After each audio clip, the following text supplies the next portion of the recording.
Hello and welcome to another Overlord lore video, and today we will take a look at another very interesting thing about Overlord that most of you, especially if you only have seen the anime, didn't even realize existed.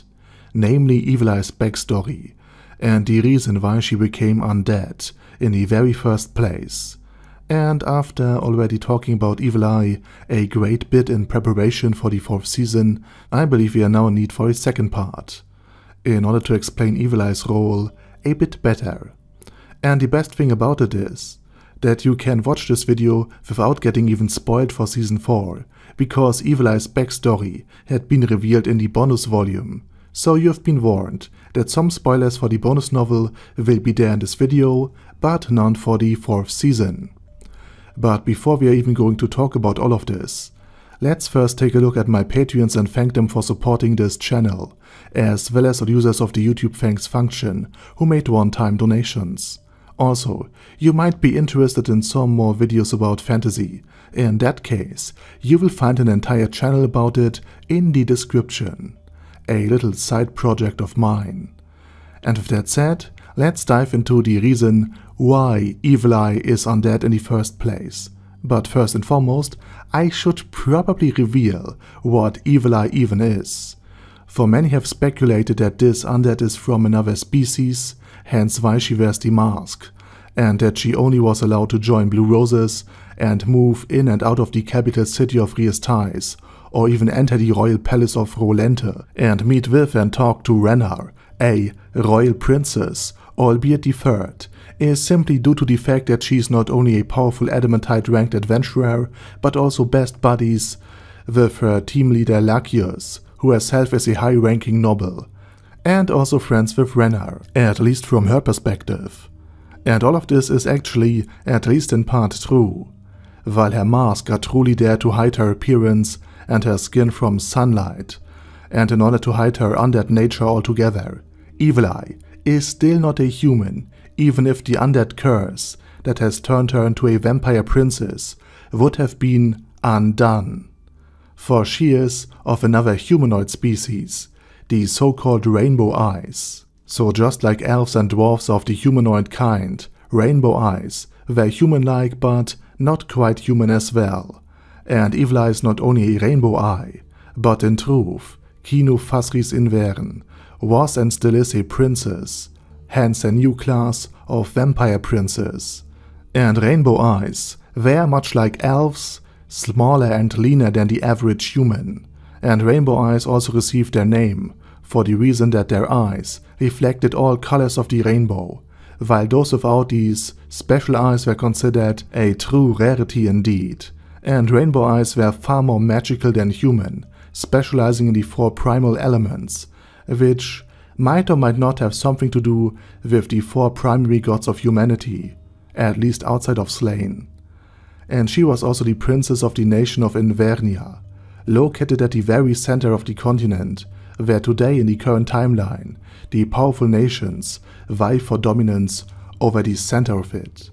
But Invernia as a nation has been lost, for the entire population was turned into undead, and Evileye was no exception to this, for Cure Elim Los Malvar, one of the strongest dragonlords, also known as Elder Coffin Dragonlord, used a truly apocalyptic spell to turn himself into an undead, something Evileye, who had a special talent to copy spells of enemies, also did, albeit unintentionally, hence why she became the only intelligent being among the undead that her people now became.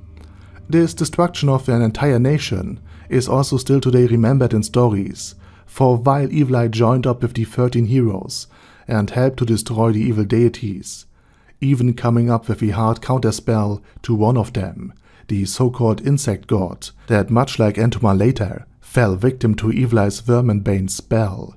Evileye is still wrongly remembered and blamed for the death of an entire nation, and in legends only named Landfall, the legendary vampire that destroyed the entire nation of Invernia, that at least in the bonus volume, Evileye so desperately tried to save.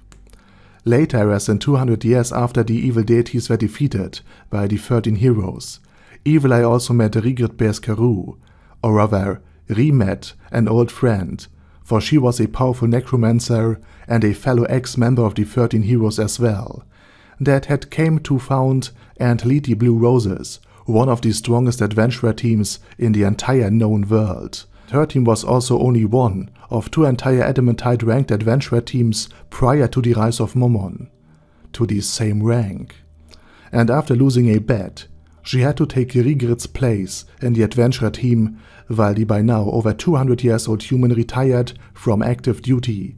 She also later met up with Platinum Dragonlord during the course of Overlord's 3rd season, or the 9th novel, where both discussed the rise of the Sorcerer King, and that yet another evil from Yggdrasil has seemingly entered this world. So in conclusion, Evileye is a great window back in time, where the 13 heroes fought, beings from Yggdrasil itself. She's also still connected to Rigid Bear's Karoo, and via companionship to Platinum Dragonlord himself, or at least his armor, which, considering that she now is also interested in another man, in another piece of armor, all of this might be revealed to Ainz later via the guise of Momon. And finally, one last thing, the entire bonus novel plays out in an alternative timeline, where Ainz had been transported to the New World 200 years prior to the main story, hence why he could meet Evileye and fight and finally destroy Cure Elim Los Malvar, the Elder Coffin Dragonlord in this alternative timeline. Now, judging by the fact that Evileye is still an undead princess, and the fact that Ainz didn't fight this powerful Dragonlord in the canon storyline, chances are that this mighty beast is still out there and could at least potentially still become a challenge for Ainz Ooal Gown, as well as a way to awaken Nazarik's keen interest in the interior of the continent. So maybe in the canon storyline, Pandora's Actor will fight Cure Elim, while Ainz will fight Platinum Dragonlord himself. And with that said, I also, while we're still at it, just wanted to thank you for supporting this channel. I mean, Season 4 hasn't even yet started, and your feedback and your comments are so numerous and positive that it really moves my heart. I appreciate that a lot. And with that said, I say thank you very much for watching, and special thanks to Betgayi, Ben C, Chrissy, Crowley0221, Sia, Dead Slime, Death is Mercy, Deathless Dragonlord, Devin Downen, Dystopia, Dystopia II, Enigmatic Unicorn, Feral Shivan, Guy with That Head, Hector Marino, Hoss, Huster, Jacob G, Jana B, Jason, Chromius, Legendarius, Lelouch Britannia with a Mustache, Lexus Fox, Lord Nishikian Rai, Lord Touch Me, Merovek, Mr. Shoes, Mr. Tweaker, Michael R, Michael Y, Normal Toad, Okill, Overlord General Gasper, Paddy Pantum, Personage, Primus 11, Shadow Lightning Wolf, Shrine Keeper, Staris, Ted, Texas Deer, The Orc Warboss, Rocket Smasher, T.E. Wang, Vash Hawkeye, Vegito 27, Venture Fanatic, Wilhelm, and Zonegon. Thanks guys. Anyway, have a nice day, and I hope to see you all again soon on my next video.